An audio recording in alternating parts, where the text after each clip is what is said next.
All right, I think we shall begin. So, good morning again. My name is Jeremy Cherney.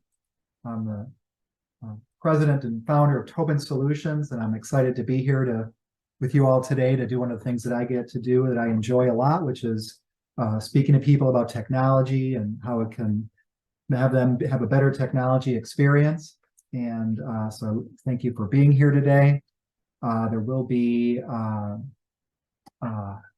we're going to talk about some things around Microsoft 365 today. We're going to talk a little bit about what some of the new features are around some of those things. It's a bit of a mixed bag.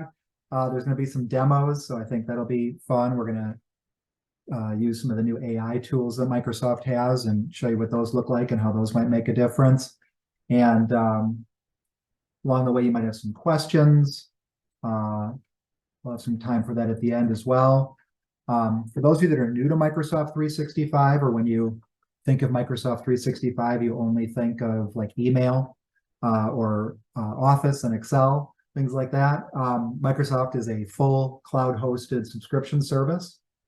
They have different tiers of service where they provide varying levels of their licensing, different types of products at different levels depending on your business needs. They also provide the cloud hosting, manage the data for you to an extent. They keep their servers up and running. They have an uptime guarantee. And so for those of you that are using it now or thinking about using it, or maybe you've been using some of it and you have an on-premise server and you are somebody that has moved everything to Microsoft 365, you've migrated and gotten rid of your server, or you're thinking about it, this is a great time to talk about that as well. Tobin Solutions can assist with security, support, migration, administration, development, and of course, integration with all of that. So what 365 looks like for you, this is updated a bit. Their pricing changed a little bit last year, I think, and a couple prices stayed the same. A couple things got a little bit more expensive. A lot of you might be in the business standard where you've got full Office and maybe do some online things and email and maybe Teams. Excuse me. A lot of you are starting to use business premium, especially if you're migrating off those on-premise servers so that you can have the security, device security and other features that, you want to keep with that server. So those are the different things that are out there, and Microsoft they do their thing around that. And what are you really getting for the money? There's different things. Think about like responsibilities. Who's doing what.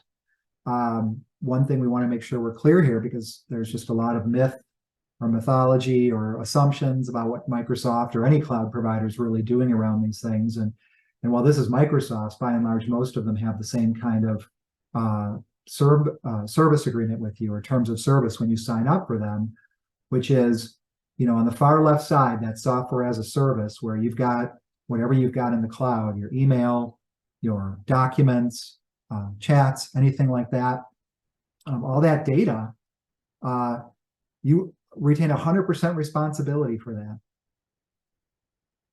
Also, 100% responsibility for managing your devices, for managing your accounts and identities, and then Microsoft starts to share that identity infrastructure together. And then Microsoft starts taking more and more accountability for applications, network controls, things like that. So, yeah, you might have a data issue, and it could just be 100% something that you need to look at. So you want to make sure you're aware of that, so that if something does happen, or when it happens, whether it's Microsoft, Google, or any of the other cloud providers that all have similar limitations, when they have outages or lost information or things like that, that's what's going to apply. So how do we help with all this? It's more than just logging on and creating an account in Microsoft 365 to get things going. There is a world of security. There's a 900-page security manual that Microsoft has. So you want to make sure when you're doing it that you're doing things according to best practices and standards. We can help with training, and we provide help desk support. We do all the setup administration. We can help to ensure that your shared responsibilities are fulfilled. We can also help you use the tools for business process analysis, strategy, planning. Maybe you want some help moving things to the cloud, or maybe you want to integrate Microsoft with other uh, uh, services or solutions, or maybe you want to use some of the tools that Microsoft has where you can build applications inside of the Microsoft cloud and using the technology and the data that you have up there. So we can be your Swiss Army knife for that. This is something that, I still hear a lot of people don't use a lot of the apps on their phones. I don't know why. Maybe they don't need them. Maybe they're trying to untether from the office, but it seems like it's a lot of times scrambling for their laptop and trying to connect to a Wi-Fi when if you've got your phone, you might have what you need. So Microsoft has a commitment here. I mean, maybe your experiences from the past when some of their apps left a lot to be desired, but a lot of them have improved. A lot of them give you mobility everywhere, meaning you can take Word, Excel, PowerPoint, Outlook, all those applications that you use, all the services that Microsoft provides, and pretty much use them on any phone, on almost any tablet, and from almost any web browser. So what that means is for some of the people, for some of the things you're doing, you could totally get away from, you could do everything you want to do in a tablet or on a computer, but all through a web browser. Many of you do that like in your personal life, if you're using Google apps or anything like that for yourself or for your kids' school or something like that, use Gmail and use the Google Suite applications all inside of a web browser. And Microsoft does the same thing. So it's a similar thing and it works great. And for some people that are just, grew up on browsers, I'm seeing people now, especially, people who are younger who are just everything's browser based now, or their Chromebook, everything was browser based. And now they just go in and open up the browser and go to office.com and they start using all the applications and all their data's there. So I encourage you to take a look at this, especially the Outlook for Microsoft 365 and the iPhone or Android. Some of you might be using your phone and you're like, yeah, I connect my email to Office 365. But if you're using the native, an iPhone or an Android phone, like in a Samsung or something, they come with their own email client. They call it the native or stock email client. And, a lot of people that'll talk to Microsoft 365 and people use it for that. And that's fine. And it's great. And there's a lot of reasons you might want to use that. But you might also want to look at the actual Outlook application. The actual Outlook application has some additional data security. It has additional data security if you're going to be letting people use devices that are not in your control. And it has some additional features that you don't get inside the native email client. So some of the folder views and some of the other things you might do inside of Outlook and you kind of don't see those at your regular email client. Try the Outlook for your phone. See what you think. So this is Microsoft Stream. And Microsoft Stream, you can think of as like, you're all familiar with YouTube, right? Or yeah, we'll just leave it at YouTube. Pretty much everyone's familiar with YouTube. You go there, people upload videos, you watch videos, you can get lost in videos, you can go down the video rabbit hole. You might be looking to, fix your washing machine at home and you Google a picture, you Google something and you go to YouTube and you see the videos of people fixing your washing machine, or maybe you're trying to figure out something for work and you want to see a video of how to, do something, how to use a tool or something like that. You have all that. And that's great. And sometimes we have these other videos, right? We get videos from other sources. Sometimes they are links to YouTube videos from our vendors or partners or things like that. But we might have other videos. Maybe you want to make some videos. Now you could go all, hog wild on this and you could, set up a whole video studio and green screen and, try and make it perfect and all that kind of thing. And there's nothing wrong with that. But you could also just whip out your phone, record a video of yourself showing somebody how to fix the machine that needs to be fixed, how to do a screen share and record that video on how to use an application in your business. Maybe you're the person who people are always asking for questions on how to run a particular report and it's always the same answer and you want to make a video of it. You can make a video upload it to Stream, Microsoft Stream, which is your internal YouTube style video sharing site at Microsoft, all internal to your site. And people can see this. And guess what? There's a Stream app for your phone. So if someone's out, let's say you got someone on the shop floor who needs to know how to do something, they could open up their phone and look at the video. Maybe someone is remote. A lot of what we're talking about today and kind of the background of some of the things I'm sharing with you is we're in so much more of a remote world now, like it or not, and whether you're starting to come back to the office or not, or even whether you never left the office or not, we know we're all interacting with people more and more outside the office, whether it's clients, they're more open to open meetings or online meetings rather.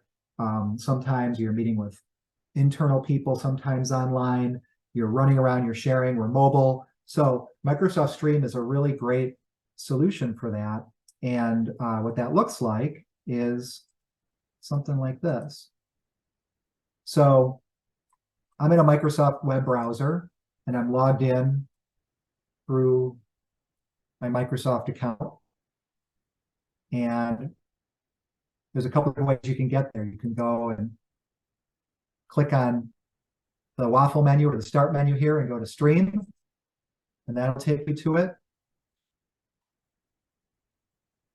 And that's it. It's pretty straightforward. You upload new videos, you can record videos from here, you can create playlists, you can watch videos from here. You see basically this experience from your phone. Now I just put a video here just to have something to put in here in this. But again, it could be you're hiring people and you've been training people and giving them some training as you go through. Maybe you'd like to welcome them in person and then have them watch some of the training videos first and then follow up with discussions. Maybe you've got some videos that are coming from your associations that you want to upload. All of these videos get stored in SharePoint, so you can see them anywhere from SharePoint. And yeah, it's a great technology. And I think, we always talk about video, and we all have these amazing portable video studios in our pocket, our cell phones that do all of this. All the computers now can pretty much record video. We all almost always have Zoom or Teams that have cameras. So you're all set up to be able to do this. And like I said, I would encourage you, don't let perfect become, the enemy of good enough. Write your little script, put a few words down, start it, try it. You can always delete it if you don't like it. You can edit it. There's things you can do, but we recommend you giving it a shot. All right. So that's Microsoft Stream. Now we're gonna get a little bit of some of the AI technologies. Most of you know, if you haven't, or if you haven't seen something like Microsoft, AI is all in the news. It's been all in the news for the last year or so, ever since a product called ChatGPT kind of came into its own and got popular, and suddenly everyone's talking about AI. And coincidentally, Microsoft owns about half of the OpenAI, which is the company that makes ChatGPT, which is a large language model, generative AI. So what does that mean? You ask it questions and it spits out answers like a person. And they are building it now into Microsoft's technologies. So they've got it in a couple different ways. And the first one I'm going to show you is what's called Bing Chat.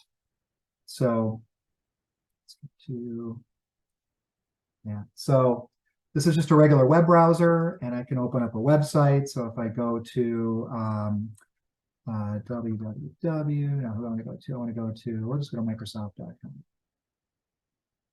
Just go to their main. Oh, taking me to certifications. Great. And log me in.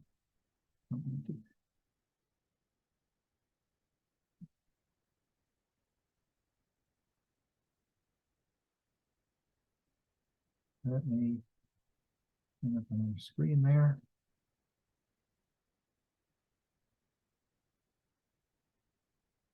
So let's go to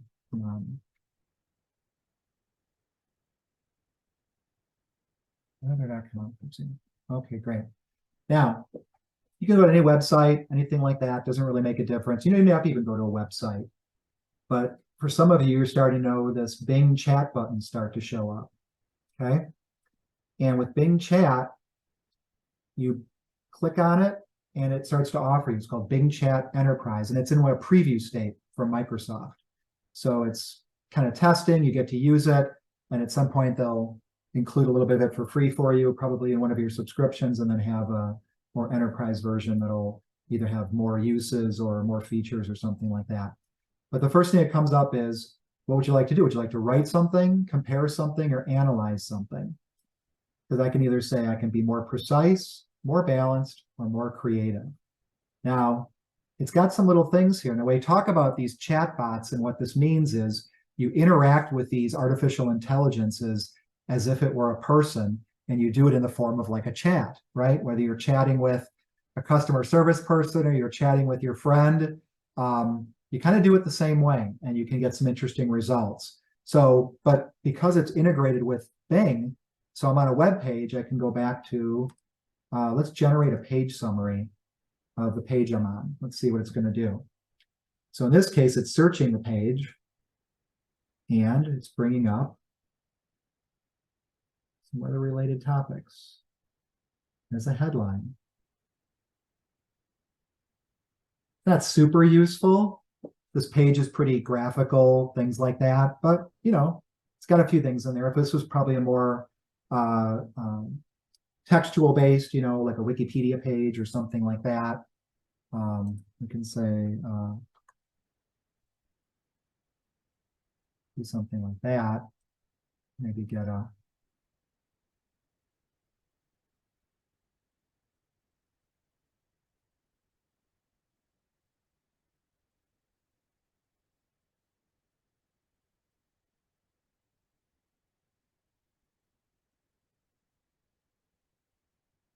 it goes, it's thinking. What? No virus. Where'd that come from? Heat wave. Must be something in there about it. It's interesting what it puts out. For weather, would you think this is the most important information to be coming from this? Unless it might be coming from the prior page. Anyway, so not so great on that. Does take some things to kind of write, but let's start with something else here. I'm going to start something new, and I'm going to say, I'm going to do that. Let's refresh here. And I'm going to say, what are some important things to take care of at home before leaving for a long vacation?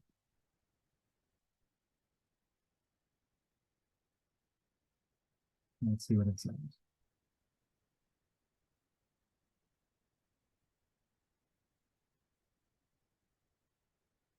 Great. So it's starting to pull some things up. Now you can imagine, you know, what use is this? You know, you could Google this and probably get something pretty close to it, or you'd find a blog page that probably has all this, or for all we know, this is coming from a blog page, right? You know, where it generates from is interesting. Actually, you can see it's from Allianz Travel Insurance. It even gives you a link there to help. It also gives some trip essentials. That's nice. I didn't ask it for that, but that's pretty cool. And other things to consider. Great. So now again, we're still in kind of this world of chat. So I'm still talking to Bing Chat. So now I can say, you know, I can be polite if I want. I can say thanks, but you don't have to. But I can say great. Let's put that into a project plan format.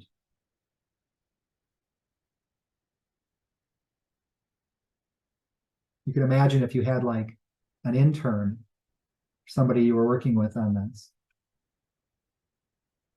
Here we go. Now it's putting a project plan together. Look at that. Got different tasks, main task. Take care of your pets. Yes, do not leave your pets at home while you're on a long vacation unless they're well cared for. Look at that. It's got some great details in there.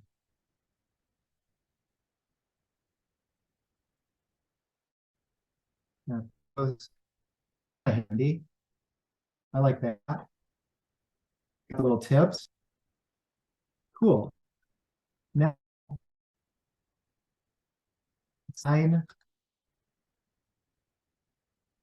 tasks random to Bobby, Ricky, and Mikey, and put the outputs, the output.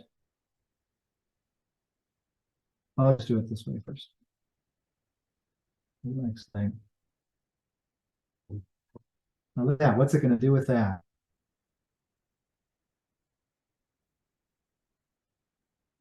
Sure, here you go.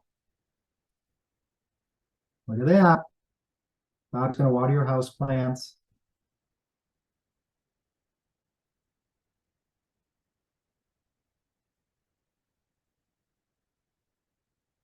So you're seeing, a little bit more about how you interact with these things and some of the possibilities, right? You just kind of talk to it. Like if you were brainstorming with somebody, you had somebody in your office who was just like, here's what I want. Can you just do this? And now here's like something else. Now, again, you might be, okay, great. That's cool. I could copy, paste that, put that in an email. Now watch this.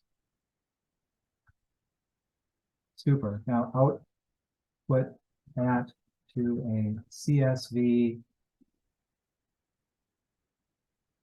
compatible file format.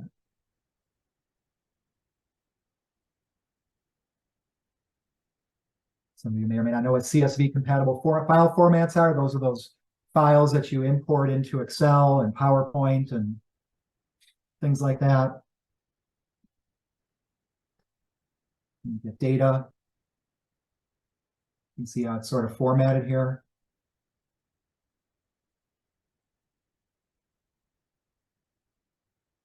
Do your eyebrows.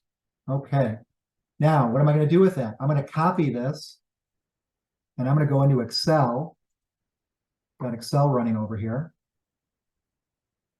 And I'm going to say paste, use text import wizard. I'm going to say it's delimited. I'm going to say my data has headers. I'm going to say it's delimited by a comma because that's what the file is. And I'm going to say next. And I'm going to say finish. And now you can see everything brought into Excel. How slick is that? So that's chat, that's Bing chat. Now, Microsoft, if you looked at that, or if you noticed, Microsoft had that as a 4 of 30.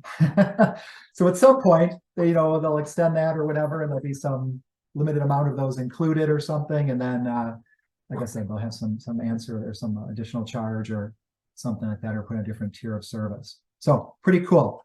Now, that's Bing Chat. Where is this going?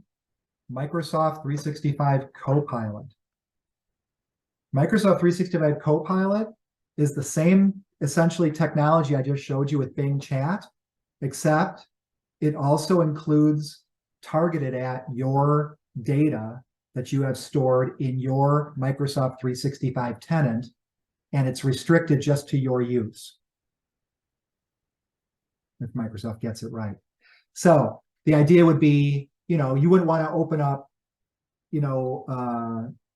a program like an AI to your data and have it be available for the world, but wouldn't it be cool to have it for yourself? Like have it say, hey, look, yesterday we had some meeting notes we put in Microsoft in OneNote, and can you draft a proposal from that? You can do the same kinds of things, except to be targeted at your data. You can say, in document proposal number 4325, generate a short summary so I can send an email welcoming the client to their new project.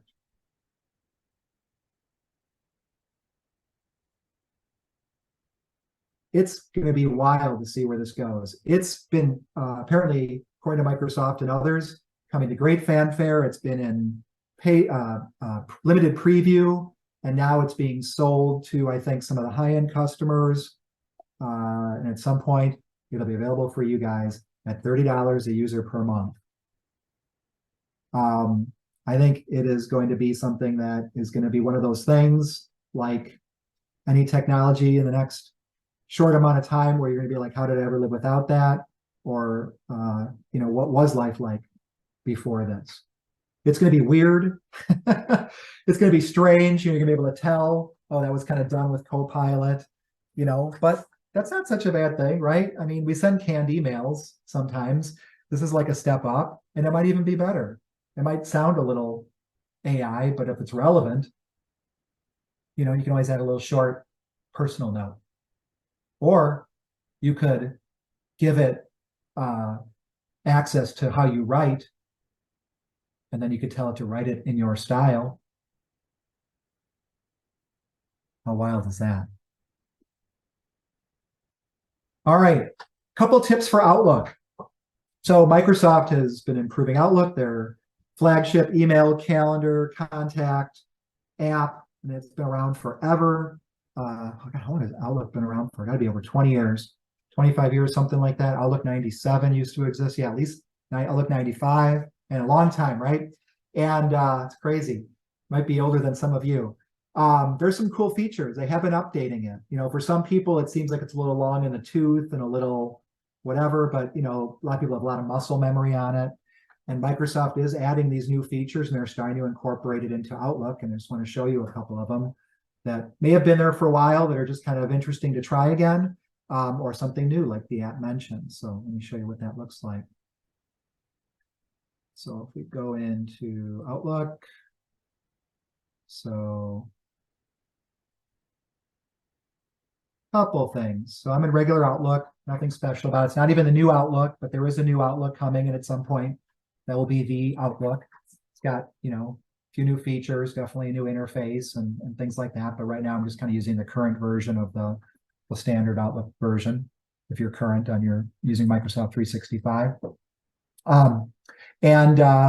So a couple of things I want to show. So one thing is this app mention thing. So there is this mentioning system, and we're used to it kind of in other places. You might see it hashtags, or in social media, you see a lot of app mentions to draw attention to people, or to point things out, or even to search out on things. And Microsoft has started to incorporate that into their technologies because it's kind of handy sometimes to have those notifications, right? It's sort of like to know something's going on. So for example, let's say I do a new email, and this could be to someone in my company, but I'll just send it to myself because I only want one here right now.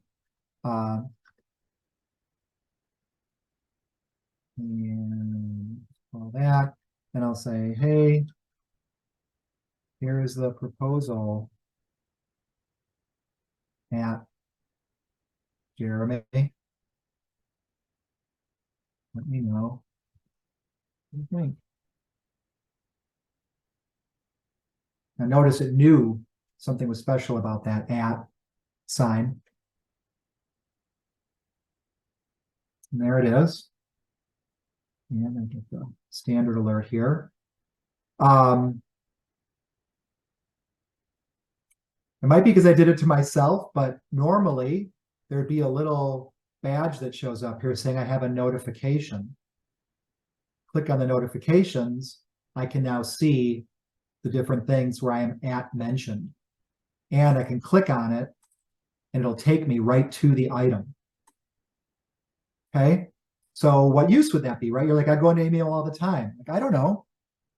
Maybe you go into your email all the time, but you want to have some system for your team knowing that it's an emergency, or more urgent response. They could do an app mention. My team does that all the time. Hey, at Jeremy Churdy, can you take a look at this now? Making sure I got it and I'm seeing it. You can have lots of app mentions in there, different things you can do, so for different messages, so that's handy. And the other thing you can do where the app mentions show up now, they started to put in their reactions, the things, again, from social media that you would normally doing social media. You like something, you don't like something, you hate something, thumbs up, thumbs down, all that kind of thing. How do we do it now? We either don't respond, or we send back thank you or got it or something like that, which is kind of one more thing to manage. When you're in here, you can actually start using these. And when you're using 365 and you've got that all going in here, you can do the thumbs up, and then you'll start to get those things will start to show up in your, you look at the message, you can see, yeah, they give it a thumbs up. So you're starting to see some of these social media features creep in, but they're useful. I mean, I think this is kind of handy. Like I said, this is kind of a cool feature. The other nifty feature, and I don't know how long this has been in here, but I use it now more often. A lot of times I've got an email and I want to schedule it. I want to, sometimes I use my calendar as a to-do list, or I know I want to tend to this email and I want to block some time out on my calendar. So what you can do is you can take this item, drag and drop to your calendar, and then you can set the date and time for where you want it. And then it'll show up on your calendar at that date and time. And with all the contents of the email will all be in there. So that was a handy little tip. And I use that a lot. And I'm not going to save it right now because I was going to put on my calendar.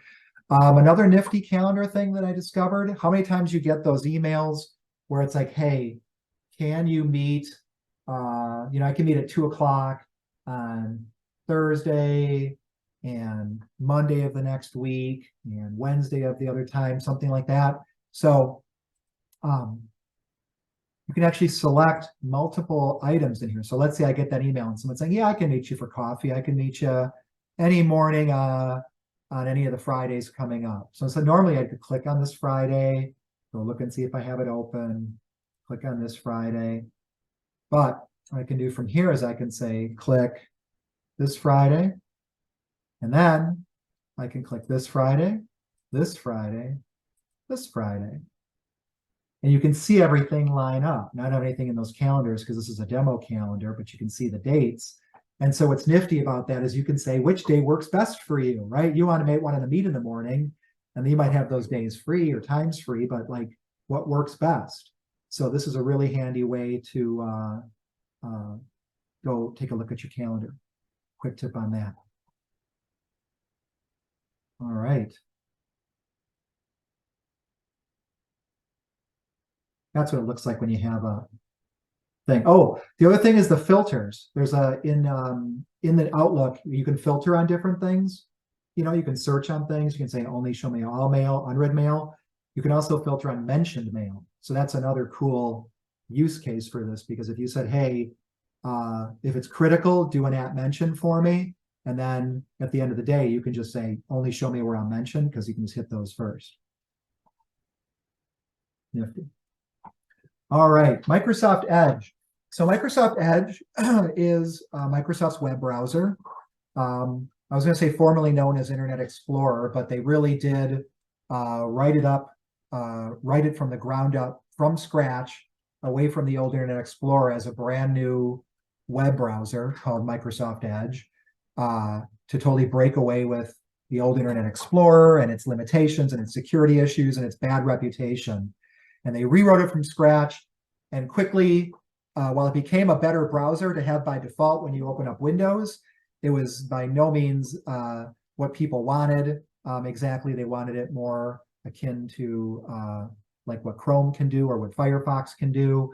And so Microsoft then quickly rewrote it again by copying Google Chrome. Google Chrome is based on a Google open source project called Chromium.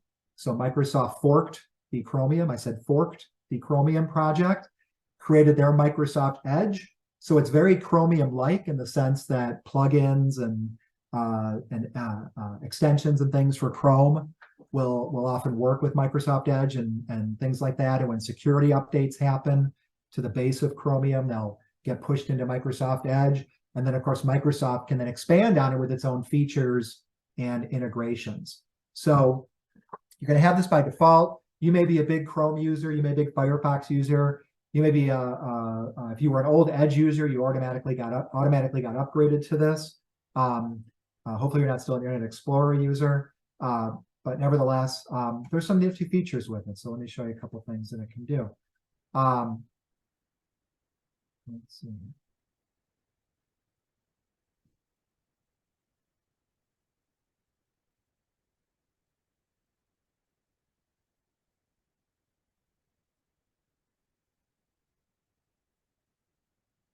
Okay, so this is Microsoft Edge. Like I said, also compatibility wise, that was another thing. Microsoft, after a while, when Internet Explorer was starting to lose compatibility with the modern web world, Edge had some issues. That was another reason. So you're going to find Edge to be a much more compatible experience. Your mileage may vary. Try it out. There's tweaking that can be done, but there's some nifty things. So a couple new features that they've got here and that they've added. So you're all familiar with favorites. And by the way, if you want to, when you open up, you can import all your favorites and bookmarks and things like that into this, so you can bring all that data along with it. But a couple features they've added, so we're pretty familiar with that. Microsoft added something called collections, which is kind of neat. It's kind of another way to keep track and organize your documents and such. So let's say I'm planning a new build out, and I want to say I want to pick a how to be a general contractor. I'm sure there's going to be a lot of good stuff on that. Probably a lot of people saying don't do it yourself. Let's see, just pick here's with Bob Vila. He's a trusted site, right? Bob Vila. Great. So in the items here, I can say, let's do a new collection. I can call it build out, and I can add the current page. Then let's say I go to a site that is, let's say I'm picking carpeting.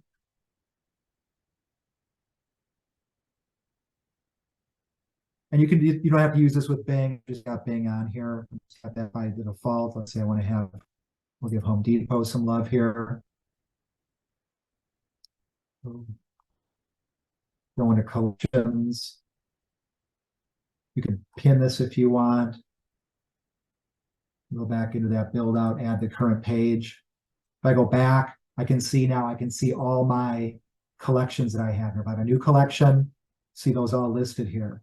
Now, what can you do with those collections? One is they sync between. You're logged into your web browser using your work account and you've got it synced. All of those settings and everything sync. So your collection sync. Even to Microsoft Edge on your phone and tablet. I actually use Edge as my browser most of the time on my devices because it's got everything synced up. You can right click on it and you can say, open all of them in a new window. Kind of handy. So there's some cool features in it. It's another way to kind of organize things, kind of give a more visual feel. You can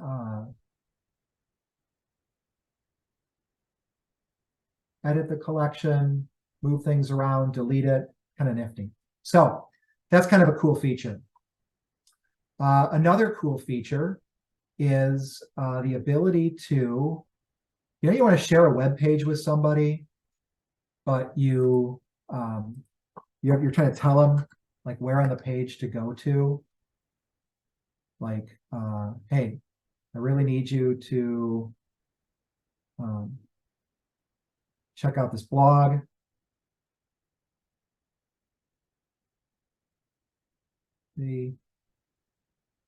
Why migrate to the cloud? We'll make that real pertinent here. And let's say you're like, well, what is on here that is of interest? What are you trying to point out, Jeremy? You sent me this web page, but what is it that you want people to know? And then it might be something about this. So I can go in here, right click, and say copy link to highlight. Now when I send somebody the link, if you look at the link, now it has more than the web page in there. It's got this additional stuff. hit enter on that. And look at that. It brought me to the page with that highlighted. And that stays that way. That's permanent. It's not, didn't mess with my web page, just messed with the output and made it easier for me to use in the web browser. So you can take those links and you can have, those could be links you have to documents. Maybe you've got documentation that points people to a web page. Now you've got documentation that point people to a web page, to the exact spot on the web page where you want them to be. Now here's another thing. Now, we talk about the web and how Microsoft Office, you can do all these things with your office.com, right? You can be in Office and you can do all those things I was showing you in the web, right? You can look at the videos. I can look at a project report. I can look at my Outlook.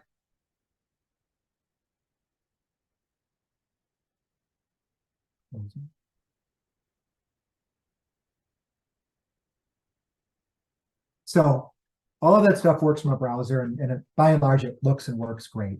For most of what you need, especially for the meat and potatoes kind of stuff with email and calendar, all that, it's just excellent. But what I want to show you is this feature of Edge that's new, and it's kind of in previous, called workspaces. So a workspace is a shared browsing workspace. So let's say, this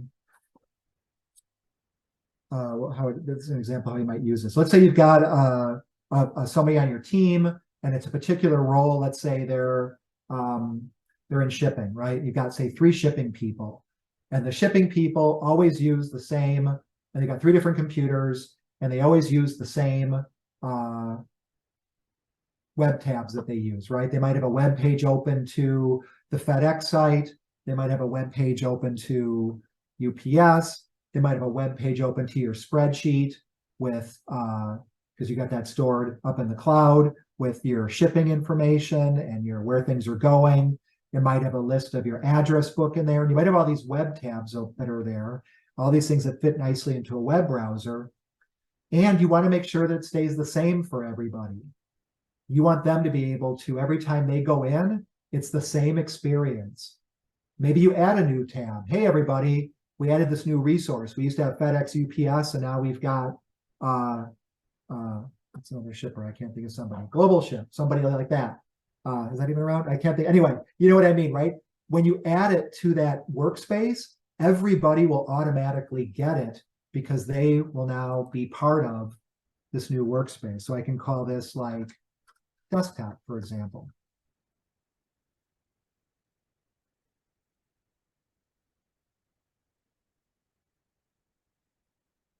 So you create the workspace, you put the things in here that you want, you go in here, put those in, you're saving it all on there. Now, anyone that I give access to the workspace, wait, where is that? There's a place where you would share it with people. Oh, invite, here we go. It's like over here, see, it's new. Invite collaborators. So I could invite myself, I could invite anyone on my team, and they will get a link to this workspace and have it. Now, again, you might think, well, why is that useful? Well, consistency, training new people. Maybe you're expanding, you get a 4th person on shipping. Now they can go on, they can get the same experience as everybody else. They can cross-train, they can shadow, they can help each other. You have to spend the first hour getting all their links set up and all that. So it's kind of a cool feature. I think it's nifty. I think people are going to start using it, especially for that remote experience, and you've got people coming from different places. But we'll see. We'll see what happens with it. All right. Last feature on that, and this is kind of a nifty thing again, which is whether you have it or not, I go back to, let's say this is something I want to send to somebody. there is a, oh, where is it? Send to device. Oh,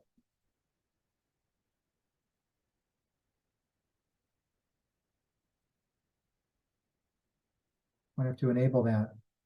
Send to device.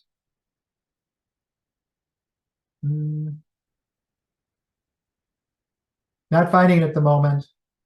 Might be under the share button.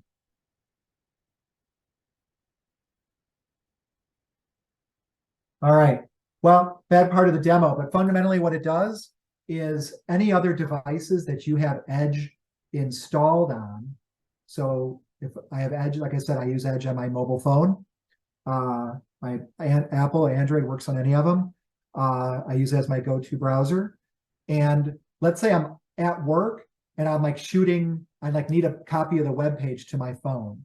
You can say send to your device, and you look at your phone and Edge will pop open and the web page will be there. So it's kind of a handy, quick feature that I can't show you right now because it's not opening, but it does work when it's there. So that's a great feature. All right, let's see. Got a couple other things to show you here. Microsoft Word. There's a couple interesting things with Microsoft Word that people don't always remember or use. So there's a couple things. One is what is called the dictate button. Now there's the dictate, which you might think works like normally, like you can use it, to speak and it'll transcribe your voice. Although a lot of people forget that it's there, and it actually works pretty well. You can go in and edit and tweak and things like that, or you can probably copy it and then Copilot will come up and say, would you like to clean this up, Mr. Cherney? And you'll say, sure, and it'll be all ready to go. But until then, it's pretty good for what it does. Excuse me. But then it also has this transcribe feature. So think of transcribe feature as you are in a seminar, you are in a meeting, you're taking notes, right? So on one side, you're making notes, notes. You're taking notes about the meeting, right? Whatever you're doing, taking notes, making your thing. However, people are talking at the meeting. So you've got this running on a computer that has a microphone, and you give it access to the microphone. You can say start recording.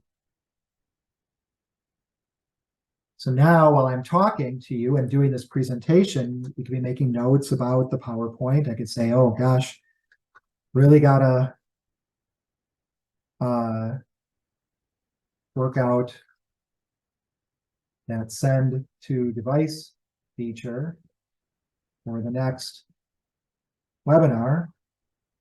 And I might be talking about some other things. I might be listening. Maybe I'm telling you a story you don't need to take notes on, but it's important, something like that, and all of that. And then finally, the things are done and you're wrapping up and all that kind of stuff, see you next time kind of thing, whatever that's going to be. Then I can say save and transcribe now. It pushes it up to my OneDrive account into a transcribed folder. By the way, if you're listening to this webinar, you could have been doing this because it grabs anything from your speaker. It identifies the speaker, and I can go in and say, hey, that was Jeremy.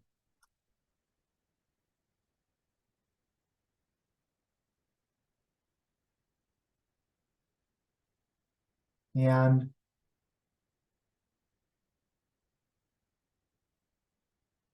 boy, I take a lot of pauses when I speak, don't I? So it's got all that, and I can say, if I want, I can say add to document with speakers and timestamps.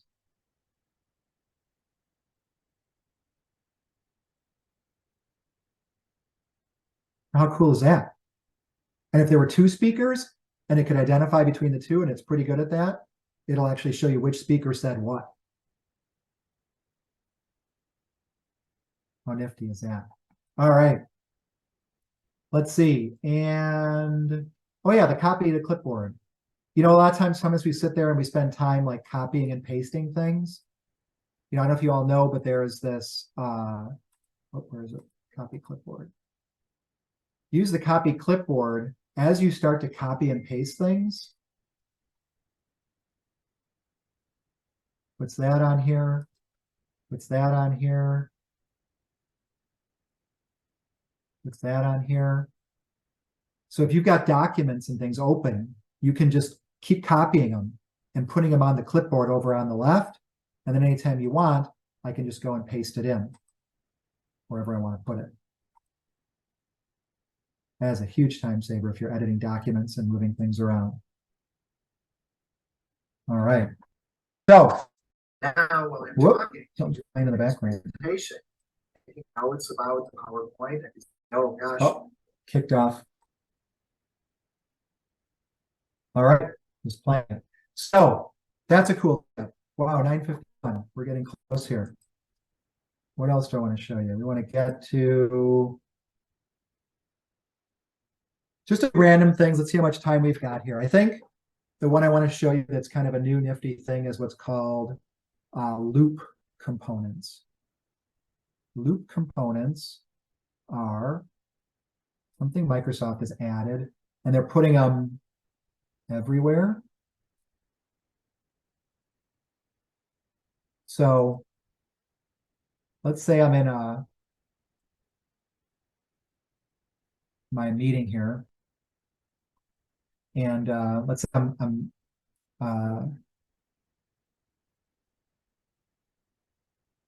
so where do I want to do this? Let's say I want to I'm going to do it in Teams chat.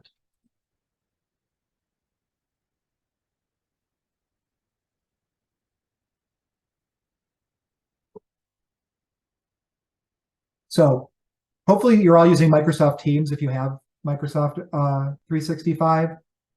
For so many different ways, it's so valuable to use for chatting and things like that. But one of the things you could be doing, let's say I'm chatting back and forth with somebody here. So let's say, let's see, where is it? Is it in here? Oh, where is it? Screen. Ah, it's not showing me. I'm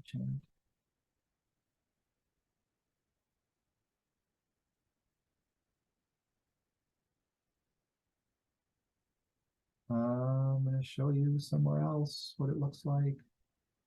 I'll do it from here. So let's get back to what loop components are. Hopefully it's going to show up here. I have an option for loop components.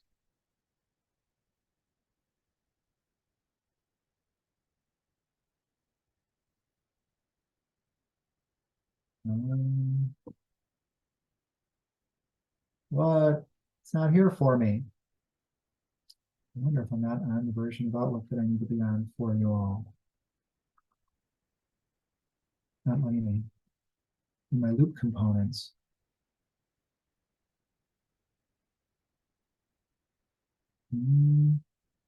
Nope. All right. I'm going to do a quick shift here to the new Outlook and see if it's there. Oh, it's going to download it. I'm not going to be able to show you the loop components unless Word's got it in here. We can show it there.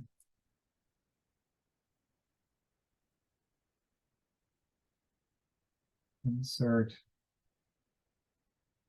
Interesting. So this might be, I might be on a slightly, Microsoft has different release levels for Office, and I must be on my demo an earlier release level. So I'm not going to be able to show you the loop, but that'll be a teaser for the future, for a future webinar on this, something else along those lines. And so we'll start to wrap up here.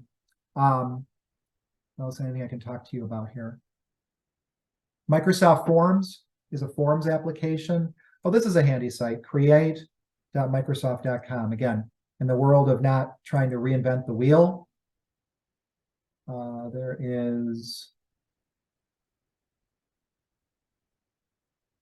you go to create.com.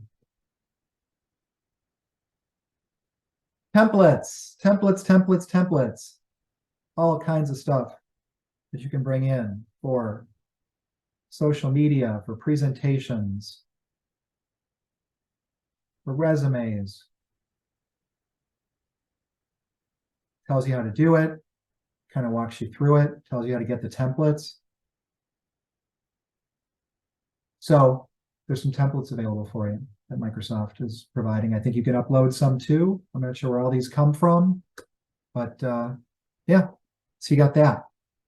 A few more things we'll save for another day. It was good to be with you all today. Thank you for your time. There's going to be a survey coming out where you can let me know how I did on this and anything you'd like to see in future webinars or anything else. If you also fill out that survey, you will get a copy of the slide deck. Maybe by then I'll have the loop piece in there. I can add that. We'll see. And probably not, again, we'll save that for, what do they call that? For tease for the future. Otherwise, that's what I've got for you. Hope you're all well and safe and back into fall mode and all of that. I'll stick around here for a few questions, but otherwise this completes our webinar, and have an awesome, great day. Thanks for being here.